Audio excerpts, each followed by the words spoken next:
Hi, guys. Welcome back to the Fantasy Basketball Blitz podcast. My name is Drew, and today I'll be going over my shooting guard tier list. Let's cue the intro.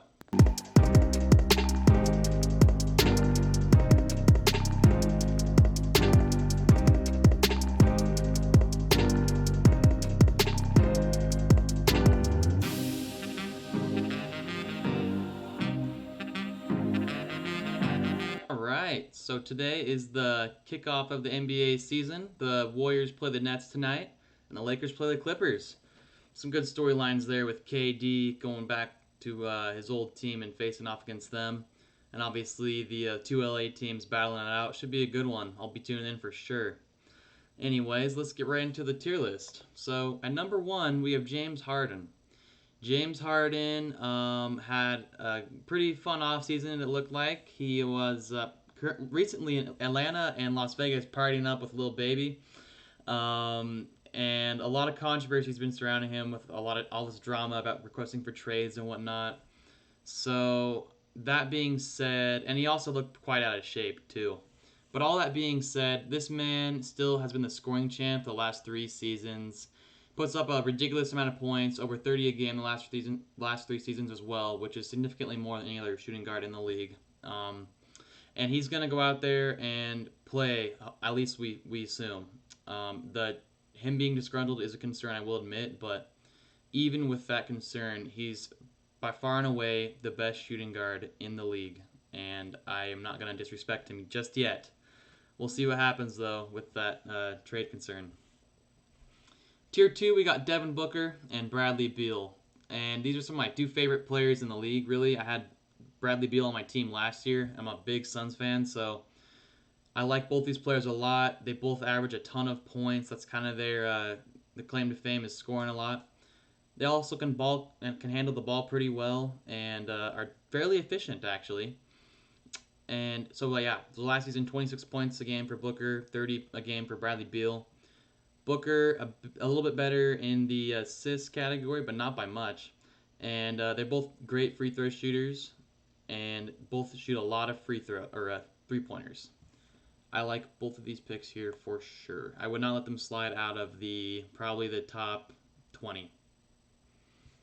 Tier 3, Shai Gilgeous-Alexander, Zach LaVine, Donovan Mitchell, DeMar DeRozan. SGA is more of a rising star out of these 4 players. He's going to probably see the biggest increase in his points per game compared to these other 3. And because he's the number 1 option in OKC without a doubt. So I expect his numbers to improve a lot, especially his scoring and assists. Zach LaVine is going to score a lot, and, he's actually had some great steal numbers the last few years. So I'd expect those to also stay around 1.5, maybe increase. And he's going to get you a lot of points, and that's going to be great, especially in a points league. Donovan Mitchell, similar to Zach LaVine, scores a lot. Not much for assists, but, he can get really hot really quick, and he's a pretty good pick around, I'd say, the 30 to 40 range. A little bit inefficient, but you can live with it, DeMar DeRozan, a little bit on the decline, I will say. That being said, still a great free throw shooter. He's great in the paint. Good amount of boards, good amount of assists, still a steal a game. You can kind of count on him to be reliable, I'd say, but he doesn't have the highest ceiling. Tier 4, Fred VanVleet, CJ McCollum, and Jaylen Brown. Now, Fred VanVleet, another player kind of on the rise. He's a good three-point shooter. Free throw percentage is good. Great with assists as well. He's going to get a lot of usage in Toronto still, even with Lowry there. I'm not worried about that. And he is the strongest pick out of these 3, in my opinion. CJ McCollum, kind of a boring pick, if you ask me. He's been consistent the last few years as far as scoring, but his availability, I swear he was injured more than 70 games last year. I guess not, though. But I think that's just me thinking back to the playoffs when he had that issue with his spine or his back or something. But anyway, I don't love CJ, but if he's in that 40-50 range, he's a good pick there, in my opinion.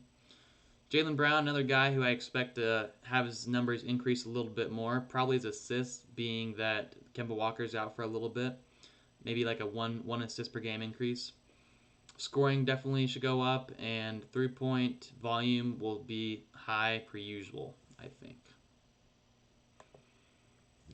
Tier 5, Buddy Hield, Colin Sexton, Evan Fournier. All three of these guys do one thing and one thing very well, and they score. That's scoring.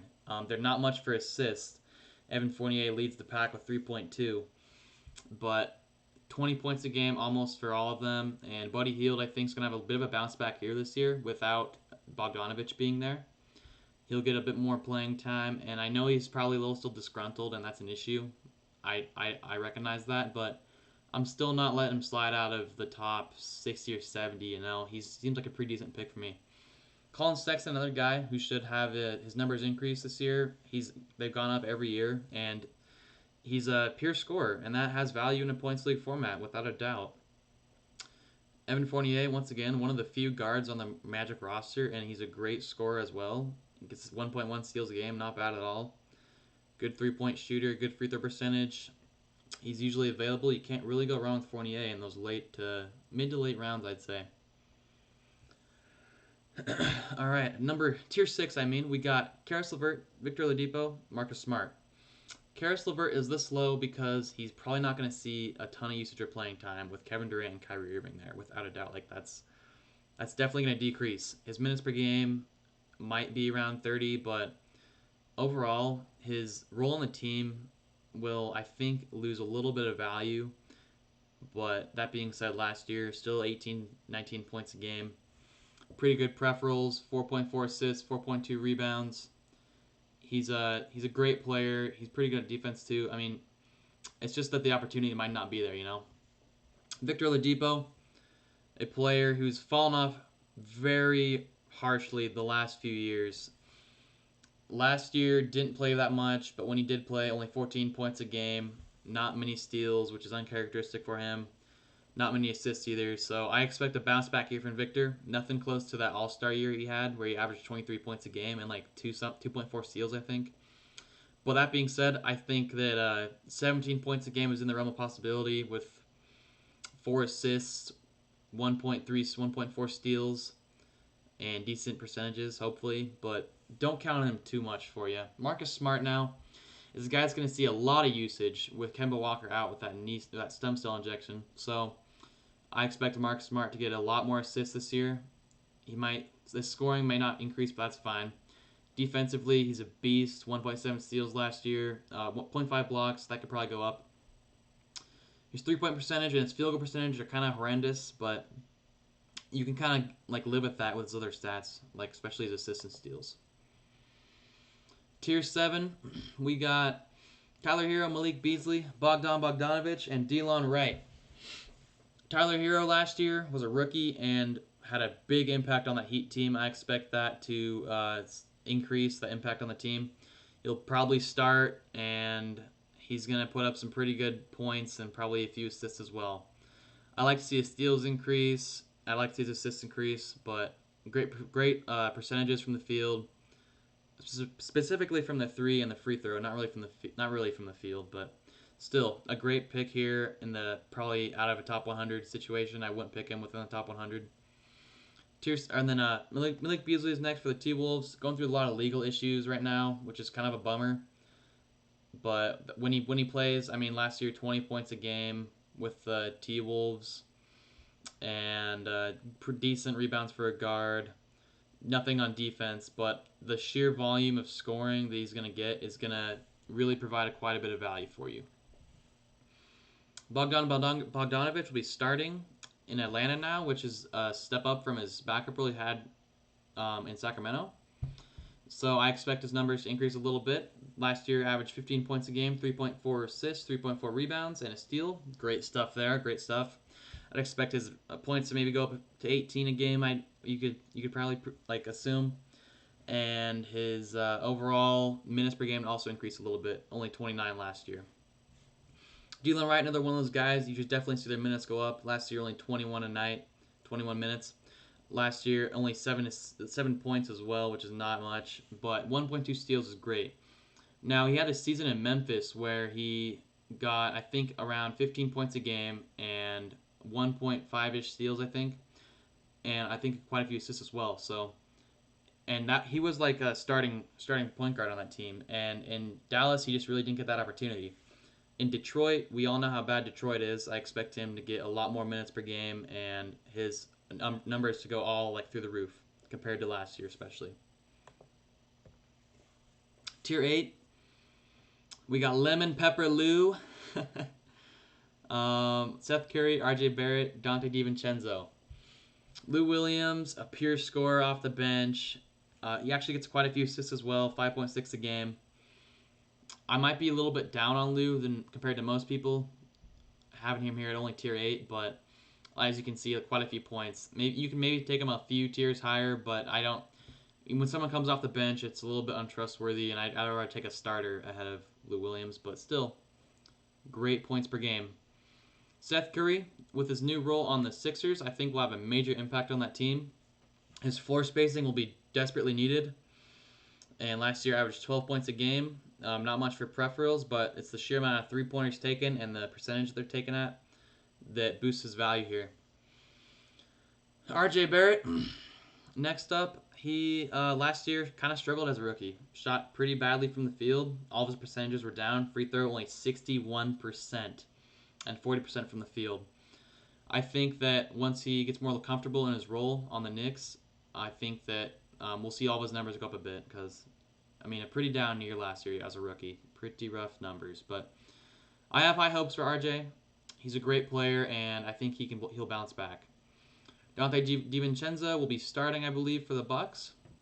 Dante is one of my favorite players in the league. One of my favorite sleepers, I should say. He kind of does everything for you. 9.2 points per game last year. 1.3 steals, which is a lot. 2.3 assists, 4.8 boards as a guard. Great stuff. Not a great scorer, though. That being said, his peripherals make up for most of it, especially the steals. I'm a big Dante fan if you're in that late kind of 140, 130 round. Tier 9, Jordan Clarkson, Josh Richardson, Dillon Brooks, Joe Harris. These guys, I believe, actually no, they're going to be starters. Clarkson will not be a starter, but Brooks will start. Josh Richardson will probably start, and Joe Harris I think will come off the bench. But overall, just some great scorers here, and Jordan Clarkson kind of just comes off the bench and does whatever he wants with that second unit on the Jazz. He's going to just smack him around, in my opinion. I think he's going to do well. If you want scoring, he's a good pickup here in the late rounds. And Dillon Brooks will be starting, and Dillon Brooks also one of those guys who just scores a lot. Doesn't do much else. He's really streaky. I had him on my team last year, and sometimes he'd go off for 30, sometimes he'd get me like literally 0. So that being said, though, if you're sitting in a late pick and you need a shooting guard small forward, he's a decent one here. Josh Richardson, like I said, I think he'll be starting for the Mavs. And I don't have too much to say about him other than he's fairly consistent, has decent defense, scores decently. He's just a solid player in the late rounds. Joe Harris, 3-point specialist, kind of can go off some nights. So if you want that scoring potential on your team, then go ahead and pick him up. Tier 10, we have Tim Hardaway Jr., Norman Powell, Duncan Robinson, Alec Burks, and I just threw in Anthony Edwards there. So these guys are all fairly good scorers. Not too much to say about them. Alec Burks, I will say, I think he'll probably start for the Knicks. He'll have an increased role there. And whenever he gets opportunity, he usually performs pretty well. So I'll be looking at him for sure. Duncan Robinson, I'm not too high on him, but, you know, if you want those threes and that potential to just get a lot of points, he's fine. Norman Powell, one of the players, probably the best player out of these 5 here. 16 points a game last year, 1.2 steals, and pretty good percentages. So if you want that, from like a guard in the late rounds, I don't have a problem picking him up. Tim Hardaway Jr. had a career year last year, 15.8 points, and he had a big impact on that Dallas team. I expect that to continue. You like to see his field goal percentage go up, but overall, pretty solid player in the late rounds. And yeah, so that's pretty much the video, guys. I wanted to get these all out before the season started, but I just didn't have time. So I'll probably make the small forward, power forward, and center tier list in the next week, and they'll just be kind of like preseason / beginning of the season rankings. They won't be solely preseason. But still, that being said, thanks for tuning in. And until next time, this is Drew signing out.